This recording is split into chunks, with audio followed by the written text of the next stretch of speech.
दोस्तों नमस्कार, स्वागत है आपका हमारे इस वीडियो के साथ ही हम लाए आपके लिए एक और नई वीडियो। तो गाइस आपसे रिक्वेस्ट है, प्लीज़ वीडियो को स्किप ना करें और लगातार वीडियो को देखते रहना है। तो मैं आज का जो टॉपिक बताने वाला हूँ वो बहुत बढ़िया टॉपिक होगा और सभी कारपेंटर भाइयों के लिए बहुत ही इंपॉर्टेंट टॉपिक होगा। आज का जो टॉपिक रहेगा, काम लेने से पहले किन किन बातों का ध्यान रखना है। ठीक है, टाइटल में आपने देख लिया होगा, काम लेने से पहले किन किन बातों का ध्यान रखना है, ये हमारा टॉपिक रहेगा। का ध्यान रखना ये जरूरी है दोस्तों आपके लिए, क्योंकि अक्सर करके हम लोग काम ले लेते हैं।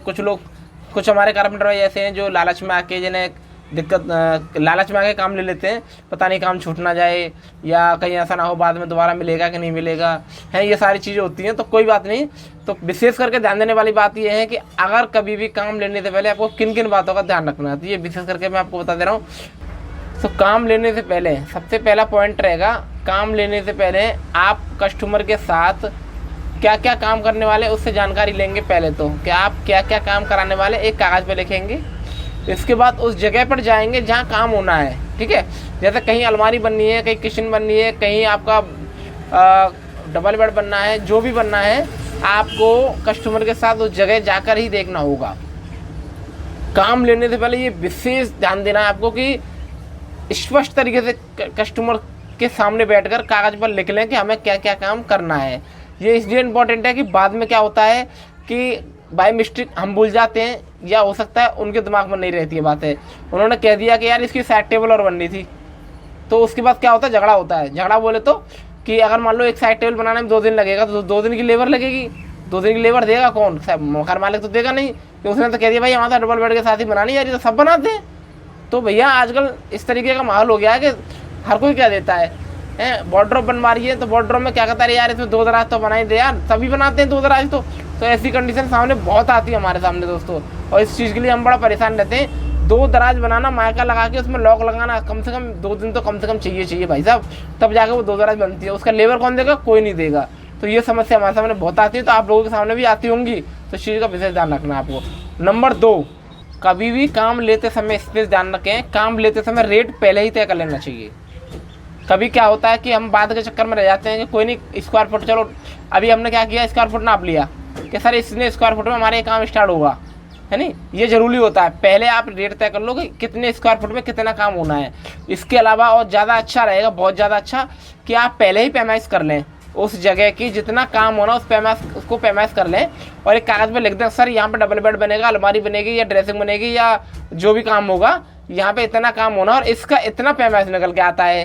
इतना पैमाइश निकलने के बाद और आपका जो है पैसा इतना हो जाएगा। ये स्पष्ट कर लें डायरेक्टली, क्योंकि आजकल बहुत समस्या सामने आने लगी दोस्तों, बहुत ज़्यादा समस्या है। बंदा काम करा लेता है, उसके बाद कहता है ये रह गया, यहाँ पे ये बनाना था, तुमने ध्यान नहीं दिया होगा, कारीगर को उल्टा दोषी साबित कर जाता है। तो ये चीज़ हमेशा ध्यान रखें कि पहले स्क्वायर फुट नाप लें या फिर पहले रेट तय कर लें, इतने स्क्वायर फुट में ये काम होना है।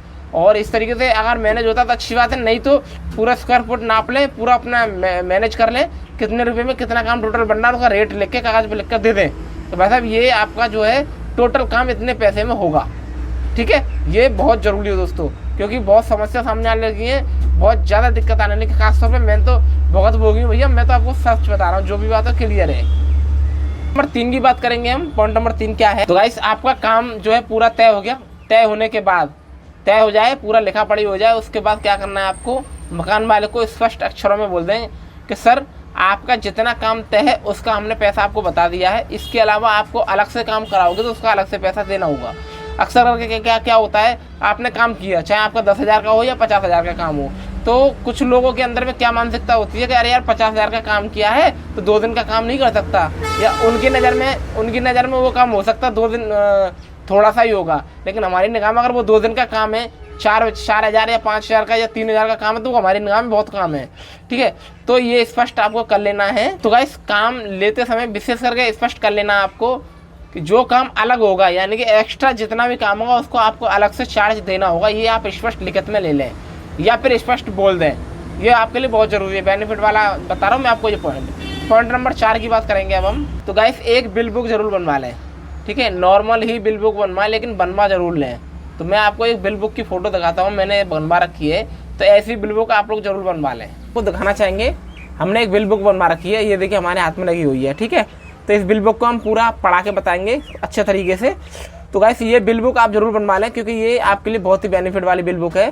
क्योंकि ऐसा होता है अक्सर करके ग्राहक को भी संतुष्टि होती है और हमें भी संतुष्टि होती है कि हमें क्या क्या इसमें लिखना होता है, सारी चीज़ मैं आपको बताऊँगा। आपका नाम लिखेंगे जिस नाम से आप चलाना चाह रहे हैं, यहाँ आपका जो कस्टमर जिसके यहाँ काम कर रहे हैं उसका नाम होगा, यहाँ दोस्तों एड्रेस होगा जिस एड्रेस पे आप काम कर रहे हैं, या सीरियल नंबर होगा या डेट होगी, ठीक है, जो भी है जिस दिन काम स्टार्ट करेंगे। तो गाइस यहाँ सीरियल नंबर होगा, सीरियल नंबर 1 2 3 रहेगा, जितना भी आपको आइटम बनाना है।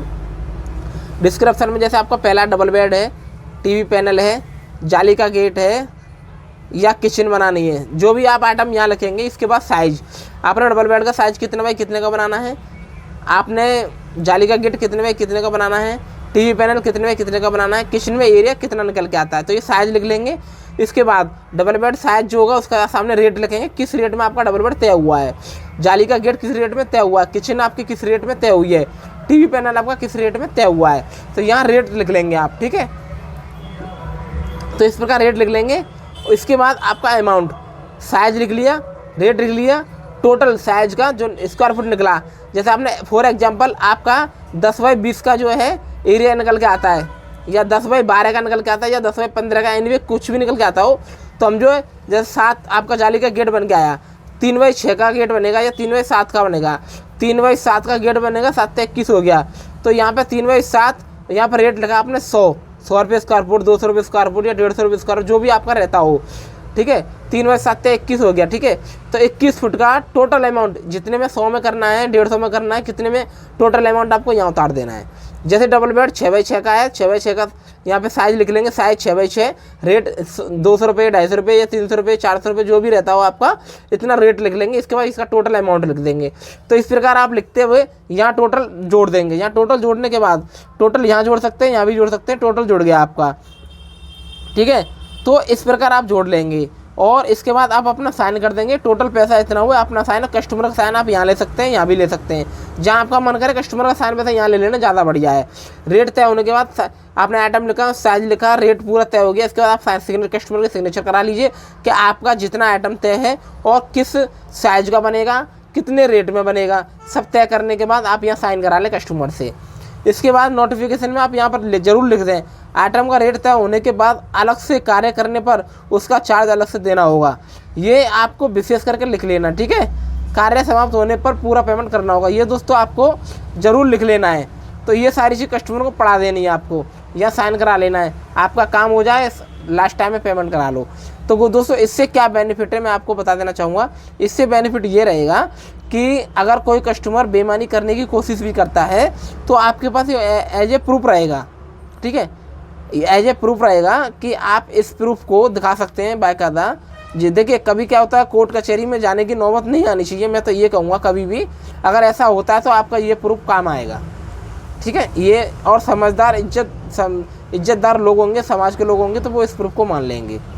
बिल बुक ये रहेगा, इस प्रकार आप अपनी बिल बुक बनाएंगे और इस पर पूरा सामान आइटम लिख लेंगे, ठीक है। तो ये है 4। और लास्ट में सबसे 5वां पॉइंट मैं आपको बताने वाला हूँ, जो कि आपके लिए बहुत इंपॉर्टेंट रहेगा, ये भी आपको सुनना बहुत ज़रूरी है।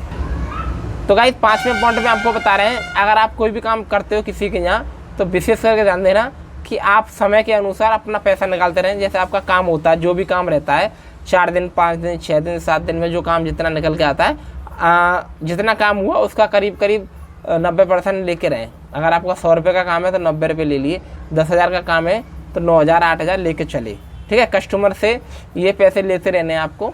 कभी क्या होता है, बाई चांस ऐसी कोई समस्या खड़ी हो जाती है कि कस्टमर लास्ट में आके पैसे के लिए नौटंकी शुरू हो जाए या नहीं दे, तो वहाँ आपके जो पैसे मरने के चांस होते हैं वो कम से कम होने चाहिए दोस्तों, ठीक है।